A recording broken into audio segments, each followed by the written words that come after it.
Ah, c'est pas ta faute, 23. Tu sais, je suis très content qu'on puisse faire du covoiturage ce matin. On va pouvoir discuter un peu et... Hey, oh, mais voyons, ouais! Cette navette bus m'a presque percuté.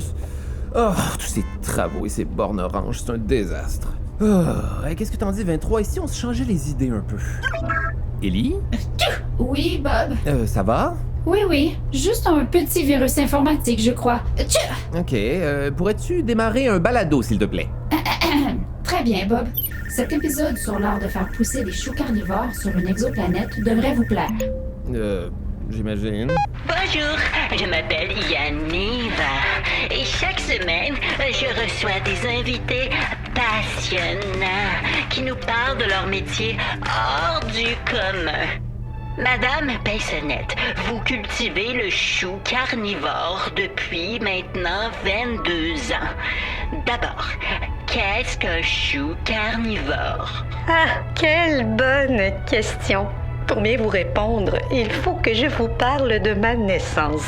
Je suis née sur la deuxième lune d'Andromeda 3 par une nuit d'hiver assez froide. Mais c'était pas du tout ma question, là. Ma mère avait rencontré mon père car ils avaient une amie commune avec la grande-tante du côté de mon cousin Paul. Paul Paissonnette, mais né Merlotin. Madame Paissonnette. Oui, il était pompiste sur la station Voyageur jusqu'à... Oh, Madame Paissonnette, là. Bon, ben ça va être assez, hein? Ah, c'est ennuyant, ça. Ellie, je crois que ton virus a englué tes circuits. Franchement, j'ai un documentaire sur les choux carnivores. Qu'est-ce qu'ils vont faire? Un documentaire sur les facteurs de l'espace, tant qu'il y a être? Quoi que ce serait presque intéressant, hein? Bon, écoutons de la musique, finalement. Les facteurs de l'espace.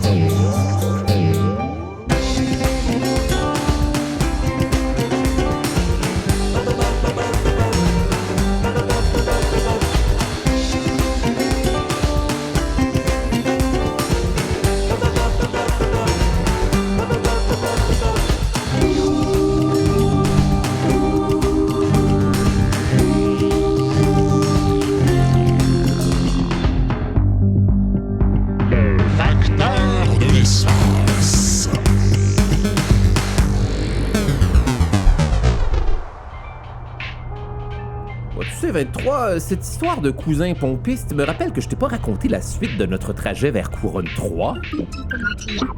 Exactement ça. Nous étions justement sur la station Voyageur 1 pour faire le plein. Marcel et moi avons laissé Yolin seul 5 minutes pour aller commander un des supposément délicieux sandwichs cornichons machin du casse-croûte. Quand nous sommes revenus au vaisseau, les pilleurs à moteur encerclaient notre véhicule. Comment se retrouve? Merci pour la lettre, les postillons. Félicia, la chef de la bande de pilleurs, avait déjà en main l'unique lettre que nous avions à livrer. On était sur le point d'abandonner nos recherches et voilà qu'on tombe sur vous en venant faire le plein. C'est notre jour de chance. On va être riche. Allez, on y va. La prochaine fois, méfiez-vous avant de faire monter quelqu'un à bord. Il est dangereux, ce musicien. Oh, c'est pas vrai! Non! Tu dis? J'étais dévasté. Patron n'allait jamais me pardonner. Imagine perdre la lettre d'un roi. Adieu le titre du facteur du mois. Adieu le record. Je voyais déjà la scène dans ma tête. Bob! Tu as perdu la lettre la plus précieuse de la galaxie! La perte de cette missive top secrète a entraîné un conflit intergalactique sans précédent! Non seulement tu ne seras pas le facteur du mois, mais tu es envoyé! Roger reprendra le flambeau du facteur vedette. Il ne peut pas faire pire que toi, après tout. Allez hop, hors de ma vue.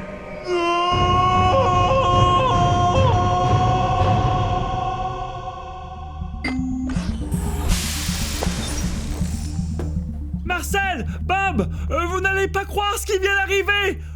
Je jouais de la guitare paisiblement et... Yolin, soyez franc, vous leur avez donné. Oui, mais...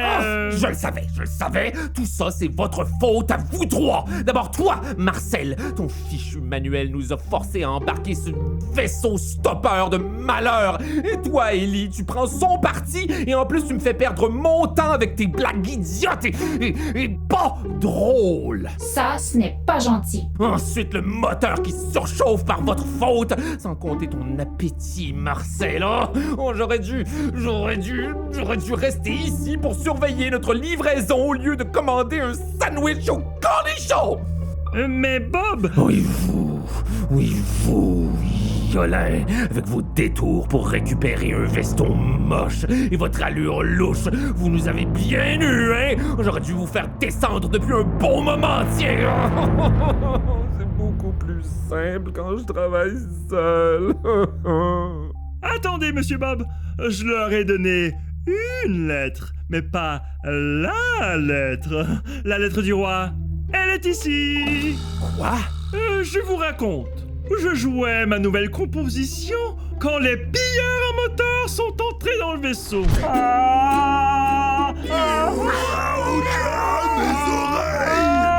Ils se sont évanouis?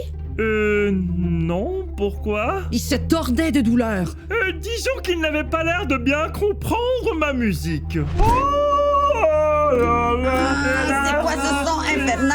Je n'entends plus rien, Félicien. Pendant qu'ils appréciaient les subtilités de mon œuvre, j'ai tout juste eu le temps de cacher la lettre dans mon luth. Pitié, petit bonhomme. Donne-nous la lettre. Allez, sois gentil. Je n'en peux plus. J'ai alors eu une idée. Je leur ai donné une des lettres bidons, celle du gros sac ici. C'est brillant. Ah, Yolin, je savais que vous étiez honnête. Rien à ajouter, Bob? Oh, oui. Je suis désolé. Je me suis emporté. C'est à cause de cette journée qui va pas comme d'habitude et le travail d'équipe, c'est nouveau pour moi. Et vous le savez, la nouveauté, On comprend, Bob. C'est tout oublié. Tout ce qui se passe dans le vaisseau reste dans le vaisseau. En fait, tout ce qui se dit dans le vaisseau s'enregistre dans ma mémoire et... Ellie. Bon, très bien. Effacement des données en cours. On devrait terminer cette mission maintenant, non? On est à 2 pas de Couronne 3 et on est enfin débarrassé de ces vauriens de pilleurs à moteur. Terminons cette livraison en équipe. Oh que oui, bonne idée. Tout le monde, décollage! Cette nouvelle m'a redonné confiance. Nous allions réussir cette mission ensemble, comme un véritable équipage. Chacun à son poste. Marcel, tu prends les commandes du VP1. D'accord, Bob. Mais non, ça c'est la vidange des toilettes. Et ça c'est le sas! Désolé, Bob. Pas de souci. Yolin, tu t'occupes des télécommunications. Génial! Je pourrais diffuser mon album démo avec la radio, Monsieur Bob? Oui. C'est pas tant fait pour ça, mais oui. Et toi, Ellie, t'es comme toujours notre boussole. Direction Couronne 3. Ouais, mes oreilles. Capitaine Bob, si vous n'y voyez pas d'inconvénient, je fermerai mes capteurs audio. Fermer tes capteurs? Oh, mais oui, les bouchons. Ne le prenez pas mal, Yolin, mais... Ah, au final, il y a toujours une solution à tout. Tiens, justement, on dirait que le trafic se disperse. Hi, Bob, c'est patron. Oh. Allô? Bob 23! Mais où êtes-vous? Il y a un colis qui doit être livré d'urgence, Bob! Je sais pas ce qu'il contient, mais il pue tellement que j'en ai perdu des écailles! La porte du hangar ouest est encore coincée, 23! Oui, on arrive, patron. Il y avait un trafic monstre ce matin. Je veux pas le savoir, je vous attends! Ah, une autre journée fantastique. Et là là. J'en étais où dans cette histoire, moi? Ah oui. On approche de Couronne 3. Atterrissage dans 1 minute 17 secondes. Diagnostic planétaire, Ellie. Je dirais que cette planète est déshydratée. On dirait un petit raisin sec. Hein? Déshydraté? La surface de Couronne 3 est à 66% désertique. Le climat de cette portion de la planète est caractérisé par de forts vents et des tempêtes de sable. L'autre portion de la planète semble moins aride, mais les données restent incomplètes pour le moment. Quelque chose bloque la réception. Bizarre. Alors atterrissons sur le côté peut-être pas tant désertique de la planète. Je crois que nous avons plus de chances d'y trouver notre roi. Je te laisse les commandes, Ellie. Très bien. Manœuvre d'atterrissage en cours. Un problème? Oui, il y a un champ de sécurité, comme un dôme invisible qui recouvre cette partie de la planète. Une force repousse le vaisseau.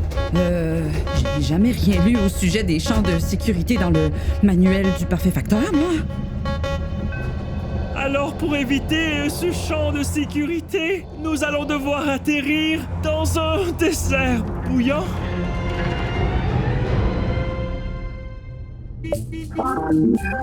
Ouais, on a dû poser VP1 sur la surface désertique de Couronne 3. Ah, pour être chaud, c'était chaud. Pire encore que sur Fibula. Sur cette partie de Couronne 3, il y avait de hautes dunes de sable et le vent soufflait très fort. Même si l'air y était parfaitement respirable, nous avons dû porter nos scaphandres pour éviter d'avoir du sable plein les yeux, la bouche, le nez, les oreilles et même... En tout cas, tu comprends? On doit marcher. Dans quelle direction? C'est qu'on n'y voit rien du tout ici. Je pense que je vois quelque chose d'assez gros qui scintille devant, tout près. Vous voyez? Oh, ça brille comme de l'or. Nous avons marché dans le sable jusqu'au scintillement doré que nous voyions au loin. On devait constamment nettoyer notre scaphandre pour voir où on mettait les pieds, mais même malgré ça... Ouch! Mais c'est... Un mur! Un mur immense et tout en or nous faisait face. Oh, c'est très haut! Et très long. Et très impossible à traverser, oui! Oh, misère!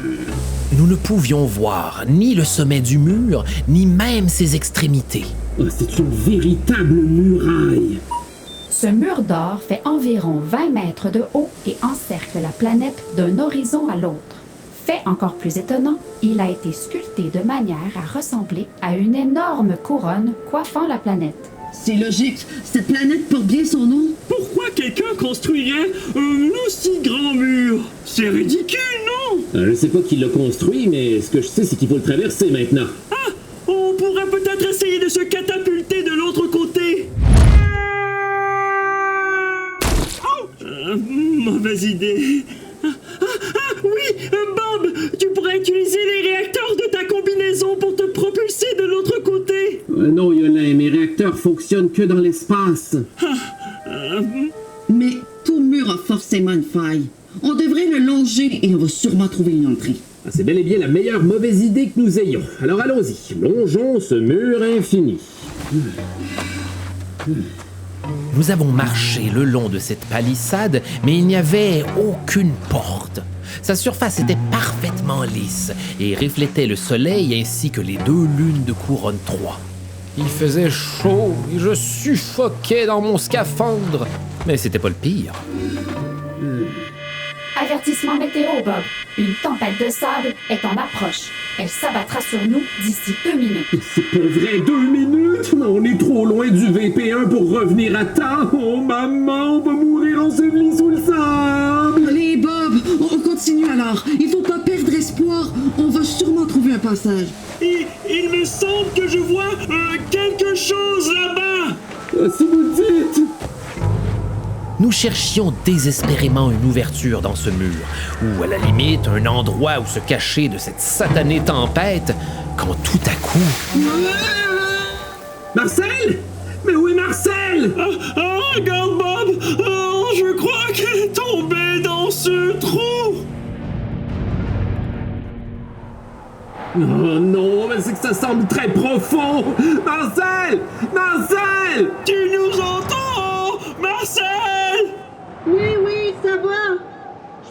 que j'ai trouvé quelque chose. Vous devriez descendre. Descendre là-dedans? 30 secondes avant l'arrivée de la tempête de sable. Allez, Bob, c'est ça ou une bonne tasse de sable? Ok.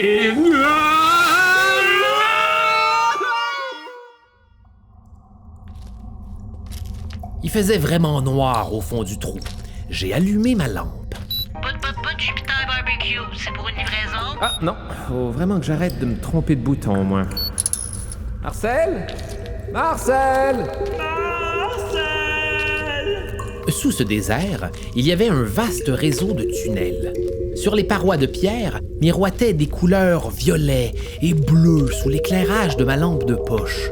Waouh, c'est vraiment joli finalement ici. Des racines d'arbres pendaient du plafond et laissaient tomber par terre de petites gouttes d'eau, formant des flaques ici et là. Yolin et moi avancions doucement dans cette galerie, sans retrouver pour autant la moindre trace de Marcel. Oh, Marcel! Oh, l'acoustique serait parfaite pour chanter une de mes nouvelles chansons ici. Oh, mais qu'est-ce que c'est que ça? On dirait que le tunnel va s'écrouler! Je doute que ce soit mon chant qui soit la cause de ce tremblement de terre.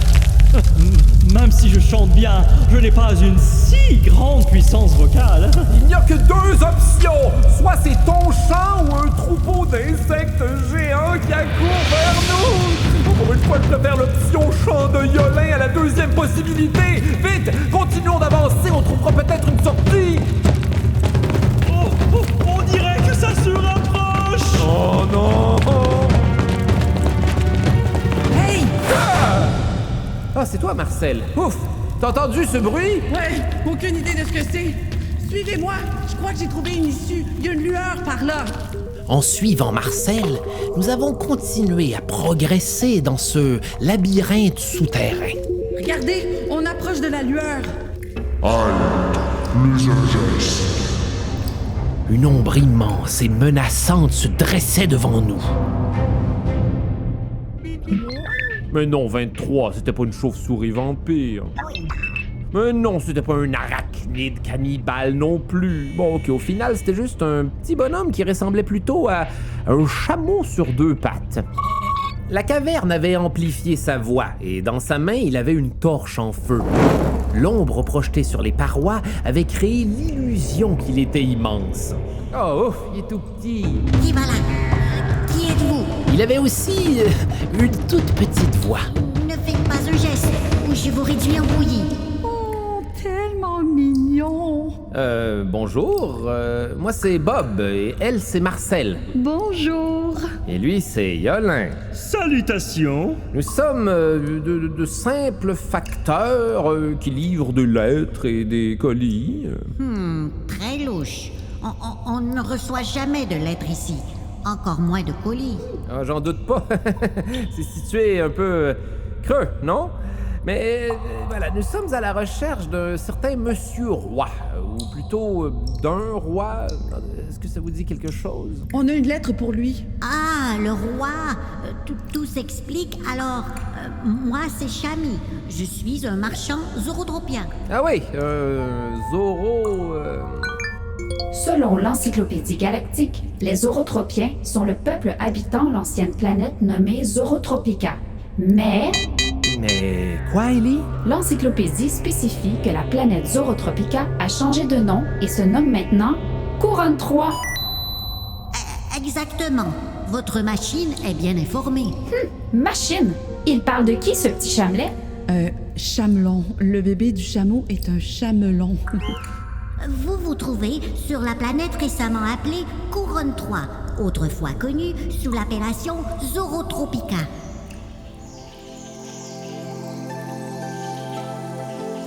Vous savez, auparavant, cette planète était presque entièrement recouverte d'une végétation luxuriante, des arbres immenses et des plantes d'une infinie variété dominaient le paysage de Zorotropica. Nous avions des rivières et des cascades, une multitude d'insectes et d'animaux, de la nourriture à profusion. Mais lorsque lorsque la couronne, ce mur géant, est apparu, eh bien, tout a changé. Mais enfin, qui a érigé ce mur absurde? Lorsque le roi a acheté notre planète, il a installé cette palissade pour délimiter son territoire, son domaine. Jusque-là, c'était incommodant pour nous, mais la suite a été bien plus terrible. L'eau de l'entièreté de la planète a été drainée de l'autre côté du mur. Avec le temps, cette intervention a créé le paysage que vous avez pu voir en surface des grottes. Un désert aride.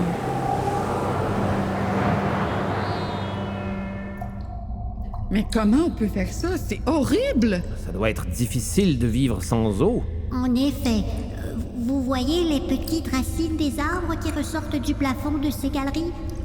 Elles proviennent de l'autre côté du mur. Nous recueillons chaque petite goutte qui s'en écoule. C'est d'ailleurs mon travail, marchand d'eau. Je viens récupérer l'eau près du mur pour la rapporter à notre village. Si la planète était entièrement verdoyante, pourquoi le roi a-t-il voulu la sécher? C'est incompréhensible. Je crois que, pour bien comprendre, il serait préférable que vous le voyiez de vos propres yeux. Suivez-moi. Oui, 23, j'y arrive justement au fameux roi de cette planète. Chami nous a entraînés dans un corridor étroit. Allez, sortez par ce passage. Tu viens pas avec nous, Chami? Non, j'ai trop à faire ici. L'eau ne se cueillera pas toute seule. Mais faites attention aux gardes et aux obstacles sur votre route. Quoi? Des gardes? Allez, Bob, avance! Merci pour votre aide, Chami. Merci, Chami, mais c'est quoi ces obstacles dont vous parlez? Avance, Bob! Nous sommes sortis par une faille située derrière un grand rocher. Et le spectacle devant nous a laissé bouche bée. Mais c'est impossible. Comment se peut-il que d'un côté du mur, ce soit le désert et qu'ici, tout soit si vert et si humide?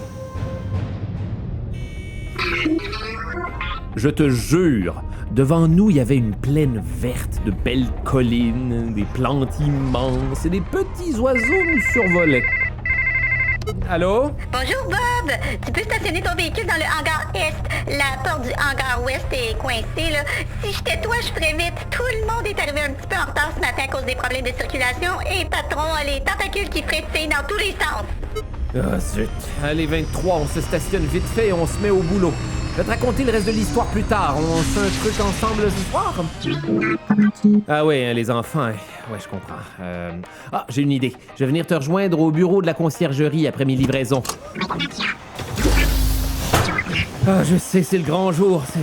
C'est ce soir qu'on apprendra qui est le facteur du mois. Bob, 23. Je vous attendais. Bonjour, patron. Oui, on a fini par se sortir du trafic monstre. Vous avez pris votre petit café? Je peux vous en apporter un si vous voulez. Avec un croissant aux anchois bicéphales comme vous adorez, peut-être? J'ai même vu de la marmelade d'asticot à la cafétéria. Une adaptation de la bande dessinée Le Facteur de l'espace, écrite et illustrée par Guillaume Perrault et édité chez La Pastèque. Auteur et texte du balado, Francis Thibault, en collaboration avec Alexandre Craig et Guillaume Perrault. Musique originale, Francis Thibault et Alexandre Craig. Réalisation, conception sonore et montage, Francis Thibault. Voix, Charles Beauchesne, Véronique Pascal, Laurence Tremblay et Alexandre Craig. Un balado produit en collaboration avec La Puce à l'oreille. Ce projet est rendu possible grâce au financement du Conseil des arts et des lettres du Québec.